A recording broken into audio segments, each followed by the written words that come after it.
என் அன்பு சகோதர சகோதரிகளே, ஆண்டவரும் உலக இரட்சகருமான இயேசு கிறிஸ்துவின் நாமத்தில் என் அன்பின் வாழ்த்துக்கள்.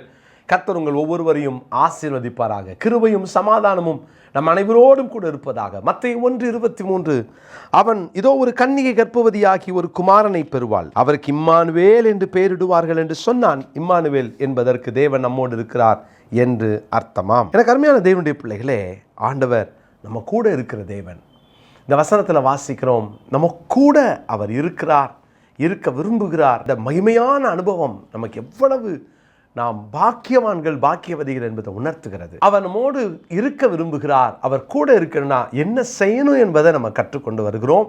அவனுடைய பிள்ளைகளே, கடந்த 12 நாட்களாக நாம் அதை தியானித்து வருகிறோம். இன்றைக்கும் தேவன் நம்மோடு கூட பேச விரும்புகிறார். எப்பொழுது தேவன் நம்மோடு இருப்பார்? வேதத்தில் 1 நாளாகமத்தின் புஸ்தகம் 28ஆம் அதிகாரம் 20வது வசனம், தாவீது தன் குமாரனாகிய சாலமோனை நோக்கி, நீ பலங்கொண்டு தைரியமாயிருந்து இதை நடப்பி, நீ பயப்படாமலும் கலங்காமலும் இரு. தேவனாகிய கர்த்தர் என்னும் என் தேவன் உன்னோடே இருப்பார். கர்த்தருடைய ஆலயத்தை கட்டுகிறதற்கு அடுத்த சகல கிரியைகளையும் நீ முடித்து தீரும் மட்டும் அவர் உன்னை விட்டு விலகவும் மாட்டார், உன்னை கைவிடவும் மாட்டார்.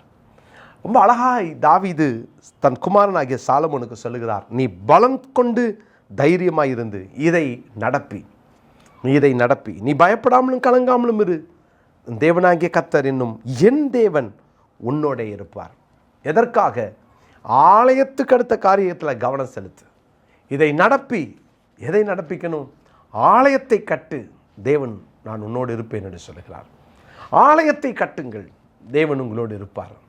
அருமையான தேவனுடைய பிள்ளைகளே, இந்த வார்த்தையை கேட்கிற உங்களை நான் உற்சாகப்படுத்துகிறேன். நீங்கள் சொல்லலாம், எனக்கு அவ்வளோ வருமானம் இல்லை, நான் அவ்வளோ பெரிய ஆள் இல்லை, என் மாத வருமானம் எவ்வளோ தெரியுமா அப்படின்னு நினைக்கலாம். நான் உங்களுக்கு ஒரு ஆலோசனை சொல்லுகிறேன். ஆசைப்படுங்கள், விரும்புங்கள், ஆண்டுகிட்ட விண்ணப்பியுங்கள். அப்போ நான் ஒரு ஆலயம் கட்டணும், என்னை ஆசீர்வதிங்க சொல்லி பாருங்கள். எனக்கு தெரிந்த ஒரு சகோதரன், சொற்ப வருமானம், அவர் முதல் வருமானம் 600 ரூபாய். அந்த 600 ரூபாய் வாங்கிட்டு அவங்க அம்மாட்ட கொண்டாந்து கொடுக்கும்போது அவங்க அம்மா சொன்னாங்களாம், அதில் 60 ரூபாய் எடுத்து ஆண்டவருக்கு வச்சிரு, அதுக்கப்புறம் வச்சுட்ட செலவு பண்ணு. அவர் 60 ரூபாய் எடுத்து வச்சுட்டு அடுத்த மாதம் 120 ரூபாய் ஆண்டவருக்கு எடுத்து வச்சாராம். அடுத்த மாதம் 1200 ரூபாய் சம்பளம் அவருக்கு உயர்த்தப்பட்டது. அவர் இப்படி சாட்சி சொல்லும்போது அவர் சொன்னார், நான் எவ்வளவு ஆசீர்வதிக்கப்பட்டாலும் நான் அந்த 6000 ரூபாயில் என் குடும்பத்தை எப்படி நடத்தணும் அதே அளவு நடத்துகிறேன். ஆண்டவர் என்னை ஆசீர்வதித்தார். நான் ஒவ்வொரு முறையும் சொல்வேன், என்னை ஆசீர்வதித்தா நான் உங்கள் ஊழியத்துக்கு நான் செய்வேன், உங்கள் நாமத்தை மகிமைப்படுத்துவேன். இன்றைக்கும் சொல்கிறேன், நீங்கள் ஆசைப்படுங்கள், விரும்புங்கள், விண்ணப்பியுங்கள். நீங்கள் அந்த காரியத்திற்காக விரைந்து செயல்படுங்கள்.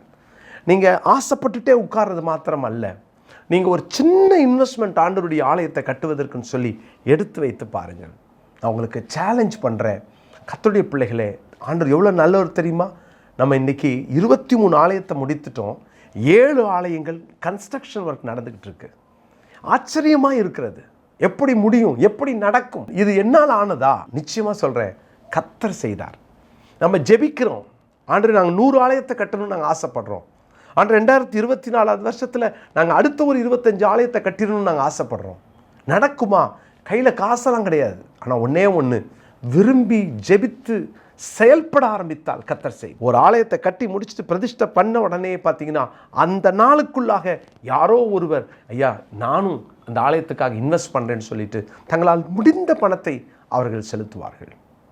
பிரியமானவர்களே, நான் சொல்லியிருக்கிறேன், கடந்த மாதத்திலே அந்த ஜார்க்கண்ட் பகுதியில் போகும்பொழுது கிட்டத்தட்ட அந்த பகுதியில் பார்த்திங்கன்னா ஆயிரக்கணக்கான கிராமங்கள் இன்னும் சந்திக்கப்படாமல் இருக்கிறது. ஆயிரக்கணக்கான இடங்களிலே சுமார் 30-40 கிலோமீட்டருக்கு ஒரு சர்ச்சு கூட இல்லாமல் எத்தனையோ ஊர்கள் இருக்கிறது. யோசித்து பாருங்கள், இன்றைக்கி நமக்கு எவ்வளவு ஆலயங்கள், எத்தனை கோபுரங்கள், எத்தனை கோடிகள் இன்வெஸ்ட் பண்ணப்படுது. ஆனால் இன்றைக்கு வரைக்கும் ஒரு டிஸ்ட்ரிக்டில் விரல் விட்டு எண்ணக்கூடிய அளவு சில சபைகள் மாத்திரம் இருக்கிற நம்முடைய இந்திய தேசத்தை யோசித்து பாருங்கள். பக்கத்து மாநிலம் கர்நாடகாவை யோசித்து பாருங்கள். தீர்மானம் எடுங்க. கர்த்தர் கூட இருக்கிறார், நம்ம கூட இருக்க விரும்புகிறார். எதற்கு? நான் நேற்று சொன்னேன்ல, ஒரு பொறுப்பை தருகிறார், அதை நிறைவேற்றுங்க. இதுவரைக்கும் நாம் எப்படி வேணாலும் வாழ்ந்திருக்கலாம். நீங்கள் சொல்லுங்கள், ஆண்டவரே என் வாழ்நாளில் நான் கண்ணை மூடுறதுக்கு முன்னால் என் குடும்பத்தின் சார்பில் நாங்கள் ஒரு சர்ச் கட்டுறோம் சொல்லுங்கள். என் பிள்ளைங்க ஃபாரின் போகணும் ஜோம் பண்ணிக்கோங்கன்னு சொல்கிறீங்களா? நல்லது. ஆனால் சொல்லுங்கள், உங்கள் பிள்ளைங்கிட்ட சொல்லுங்கள், கர்த்தருக்காக ஒரு ஆலயத்தை கட்டு. சாலமோனுக்கு தாவீது சொன்ன மாதிரி சொல்லுங்கள். எனக்கு அருமையான தேவனுடைய பிள்ளைகளை, இந்த நாட்களிலே அது நம்மேல் விழுந்த கடமை. ஒரு நல்ல தீர்மானம் எடுப்போம், முடிவெடுங்க. நான் ஒரு ஆலயத்தை கட்டுறேன், எங்கள் ப்ரேயர் குரூப்பில் ஒரு ஆலயத்தை நாங்கள் கட்டி கொடுக்குறோம். எப்படி ஆகும் பிரதர்? உங்களுக்கு மலைப்பா இருக்கலாம், நீங்கள் ஆசைப்பட்டா, நீங்கள் அதற்காக பிரயாசப்பட்டா கர்த்தர் அதை செய்வார். நான் இன்னொரு வசனத்தை வாசிக்கிறேன். சகரியாவின் புஸ்தகம் 4ஆம் அதிகாரத்தின் 10வது வசனத்தை நான் வாசிக்கிறேன். சகரியா 4ஆம் அதிகாரம் 10ஆம் வசனம். அற்பமான ஆரம்பத்தின் நாளை யார் அசட்டை பண்ணலாம்? பூமி எங்கும் சுற்றி பார்க்கிறவைகளாகிய கர்த்தருடைய 7 கண்களும் செருபாபேலின் கையில் இருக்கிற தூக்கு நூலை சந்தோஷமாய் பார்க்கிறது என்றார். செருபாபேலின் கையில் இருக்கிற தூக்கு நூலை கர்த்தருடைய கண்கள் சந்தோஷமாய் பார்க்கிறது. எவ்வளவு ஆண்டவர் பாருங்க, சந்தோஷப்படுகிறார். இன்னைக்கு நூதன உபதேசம், சர்ச்சு கட்ட வேணாம், சர்ச்சு இருக்கக்கூடாது, சபையே கிடையாது இன்னைக்கு அப்படின்ற நூதன உபதேசம், ஒரு நாளும் இப்படிப்பட்ட பிசாசின் உபதேசங்களுக்கு செவி கொடுக்காதீங்க. ஆண்டவருடைய வருகை பரியந்தம் சபை உண்டு. நம்முடைய பங்கு என்ன? கர்த்தருடைய கண்கள் பூமியெங்கும் சுற்றி பார்க்கிற தேவனுடைய கண்கள் செருபாபேலின் கையில் இருக்கிற தூக்கு நூலை சந்தோஷமாய் பார்க்கிறது. மற்ற இடத்துலலாம் பார்க்கிறார், ஆனால் செருபாபேலின் கையிலே, ஆலயத்தை கட்ட விரும்புகிறவன் கையில் இருக்கிற தூக்கு நூலை பார்த்த உடனே அவருக்கு சந்தோஷம். அவர் இன்னைக்கும் மாறலை, அதே தேவனை தான் நம்ம ஆராதிச்சுட்டு இருக்கிறோம். உங்கள் மனசில் அந்த தூக்கு நூலை பிடிச்சிட்டிங்களா, கண்டிப்பாக அவர் இருதயம் மகிழும், குளிரும், அவர் சந்தோஷப்படுவார். பிரியமான தேவனுடைய பிள்ளைகளே, இந்த வசனத்தை இன்னைக்கு மனப்பாட வசனமாக நம்ம குறித்துக்கொள்வோம். சகரியா 4:10 மனப்பாடம் பண்ணிக்கொள்வோம்.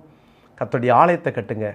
அது மாத்திரமல்ல, உங்கள் சரீரமாகிய ஆலயத்தையும் கட்டுங்கள். சீர்குலைந்து போயிருக்கலாம், சீர்கேடுகள் இருந்திருக்கலாம். சர்ச்சை கட்டின சாலமோன் தன் ஆத்மாவை கட்ட தவறிவிட்டான். கவனம், ஆலயமும் கட்டப்படணும், சரீரமாகிய சபையும் கட்டப்படணும். அதை கட்டினதுனால அவர் மகிழ்வார்.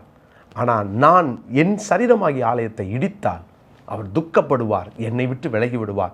கர்த்தருடைய ஆலயத்தை கட்டுங்கள், அவர் நம்மோடு இருப்பார். ஜெபிக்கலாமா? நல்ல தகப்பனே, நாங்கள் எப்போதும் உம்முடைய ஆலயத்தை கட்டுகிற அந்த முயற்சியில், அந்த விருப்பத்தில், அந்த ஒரு வேகத்தில் ஆண்டவரே நாங்கள் எப்போதும் நாங்கள் காணப்பட எங்களை அர்ப்பணிக்கிறோம், ஆசைப்படுகிறோம். அநேகர் ஆசைப்படுறாங்க, ஆனால் என்ன செய்கிறது, எங்களுக்கு காசு இல்லையேன்னு சொல்லி வருத்தப்படுறாங்க.